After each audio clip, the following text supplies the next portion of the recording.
Would you like to learn one of the dark arts of chess? Now, unlike you see in the image, we're not going to be teaching you about necromancy, but we are going to teach you how you can sometimes swindle the opponent a piece down. Now, disclaimer, this isn't going to work every time. Like, if the opponent plays correctly when they're a piece up, they are going to win no matter what you do. But the fun challenge we can do is we can make it as hard as possible for the opponent to find those best moves. And if you think, okay, there's no way this can possibly work, well, how about we give you this position with black to play? Because there's only one good move in this position to keep a winning advantage, and as you might guess from the results of this game, Wei Yi did not find it, but maybe you can do better. Let me know down in the comments below, what's the move that you would play as black in this position?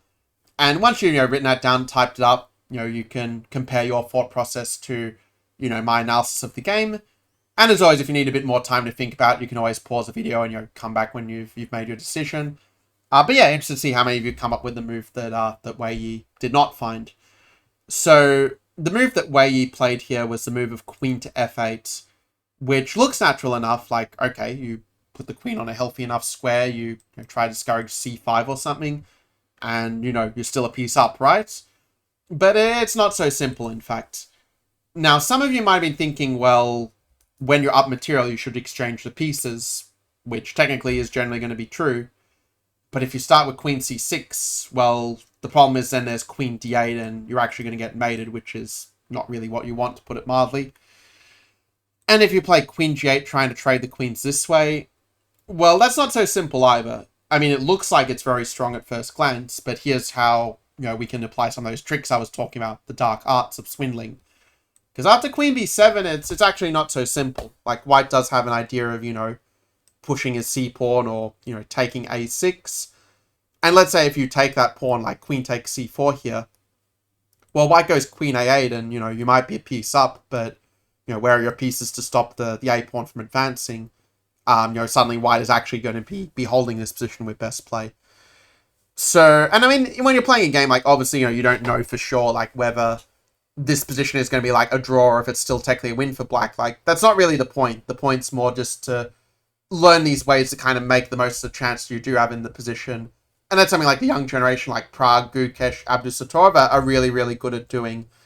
By the way, if you are enjoying this training, do make sure to leave a like. And if you want to access more, training of mine like this, I would recommend that you subscribe to the channel and also tap that notification bell and set notifications to all.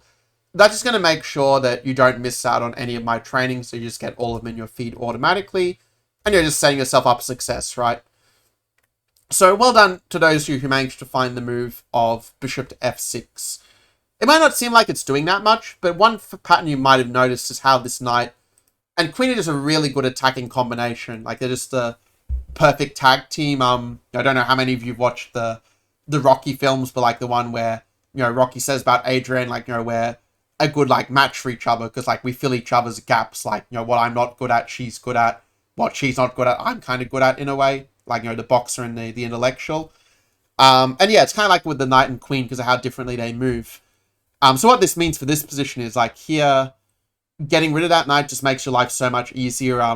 Well, for one thing, you can play queen c6 without worrying about, getting mated is one of the points. But also, like, if white plays some other move like queen b7, trying to go for the mate, well, yeah, the mating idea just kind of dissipate without that knight. And, now it's black who has the power of, Rocky and Adrian working together, as it were.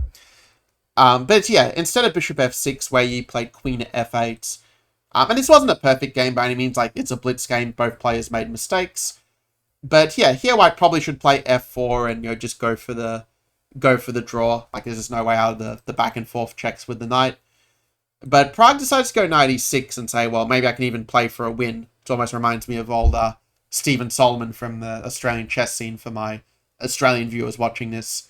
But yeah, black probably should play queen b8 and, like, just try to maximize the activity of the queen, like maybe try to get your own mating ideas happening. But yeah, you need a pretty keen eye for chess geometry to see this.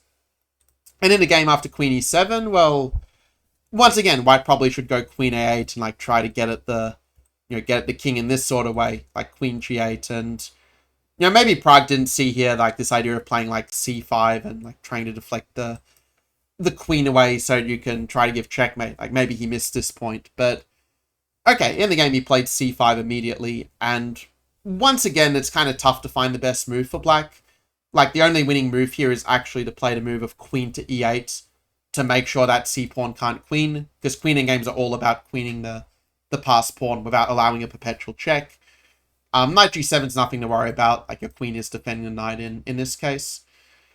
But after bishop f6, now I get some tricks in. The move c6 comes, I mean, how are you stopping the pawn from queening? It's actually very hard to do so here.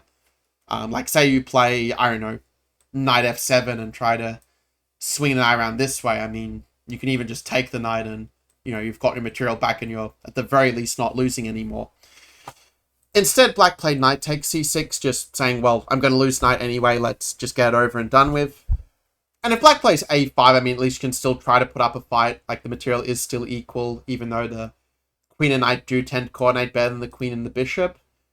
But instead, black let that pawn go, which ended up being a decisive mistake, because now black again has too many weaknesses to deal with. It's a theme that came up in some of the early trainings I've shown you recently in the channel.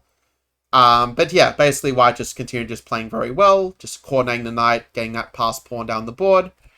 And black resigned here because, yeah, there's just no way to stop that pawn coming down and, you know, picking off their bishop and just winning from there. Now do let me know in the comments below, like, what was your favorite part of this training today? I know I went through a couple of parts a little bit quickly because, yeah, you know, there was, you know, wanted to make sure I covered it concisely. I'm saying cover, like, every single little detail, but, you know, I think that you'll agree, you know, there's definitely a lot of value to be able to turn games you were previously losing to at least turn, like, some of those games into draws and wins. And, you know, if Pragg can do it against Wei Yi, there's definitely a chance of doing it against your opponents as well. So yeah, I will see you in the next training. You know, have a good rest of your day, and yeah, until then, take care.